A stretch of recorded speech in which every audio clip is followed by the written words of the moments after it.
And joining us now, Democratic State Representative James Talarico, who represents District 50, which includes much of Austin. He joins us now from Illinois. Why do you think that your fellow Democrats think that this is the best way to push back against Republicans that are trying to redistrict? Well, usually state legislators adjust district boundaries at the beginning of a decade to account for population changes after a new census.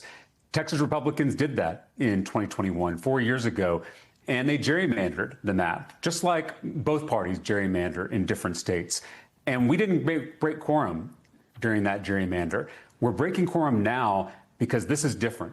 Trump has asked those same Texas Republicans to redraw the Texas maps to get him 5 more seats. They're doing it in the middle of the decade.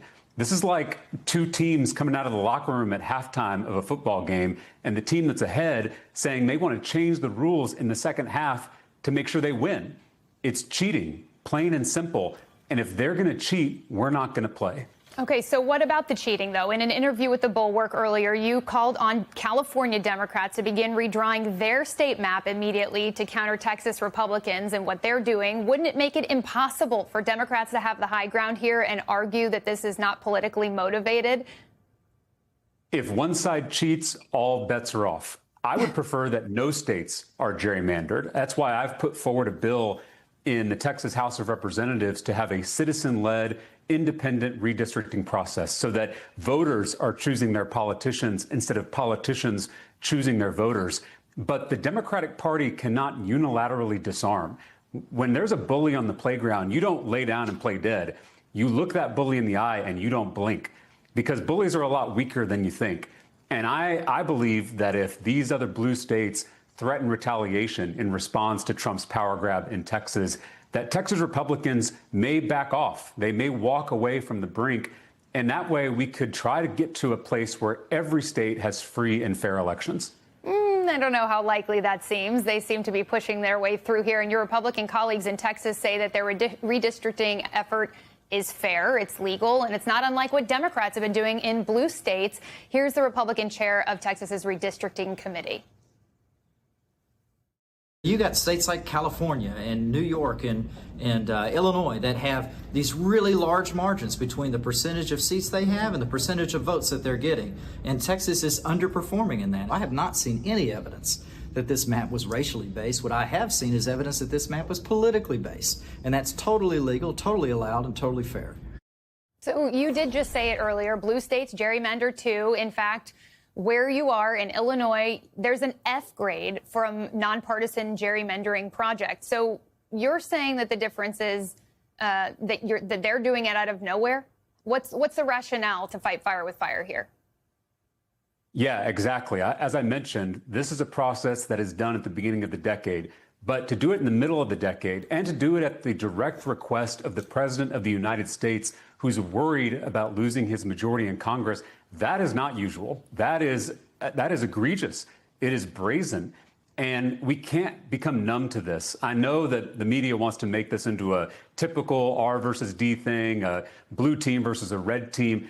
But I think we have to be honest that the Republican Party is led by a president who has shown a complete disregard and disdain for the peaceful transfer of power. And if he is able to hold on to power that goes unchecked, if he doesn't have a Congress that will hold him accountable, I'm worried he may not leave office in 2028. I hope that is just a fear, but I don't want to even go down that path. We have to have a free and fair midterm. But if Texas is rigged, if red states across the country become rigged ahead of those midterms, we're not going to be able to check power in this country. And that's incredibly dangerous for all of us, not just Democrats, but independents and Republicans, too. You and your colleagues have decamped there to Illinois. Are you concerned about the possibility, like the governor has threatened, of extradition, expulsion, even arrest? Well, it's very consistent because by rigging these maps, they are trying to silence the voices of Texans to prevent them from electing representatives of their choice. Now Greg Abbott is saying he will literally remove people's representatives from office. So he's taken a page out of Donald Trump's authoritarian playbook.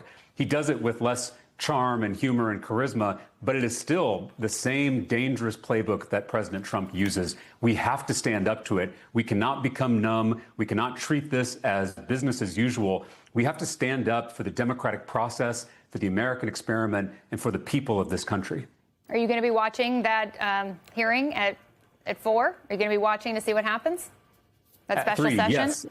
Yep, I'm going to be watching my colleagues on the House floor, and I pray that they can have the courage to stand up to Donald Trump. I know that my Republican friends are aware that this is bad precedent, that this is a dangerous move, but they lack the fortitude, the courage to stand up to the leader of their party and the president of the United States.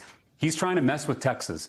And regardless of your political party, Texans must unite and resist that power and that overreach coming from the Oval Office. This is a Texas-sized fight that is sizing up right now. Texas State Representative James Tallarico, thank you so much for being with us.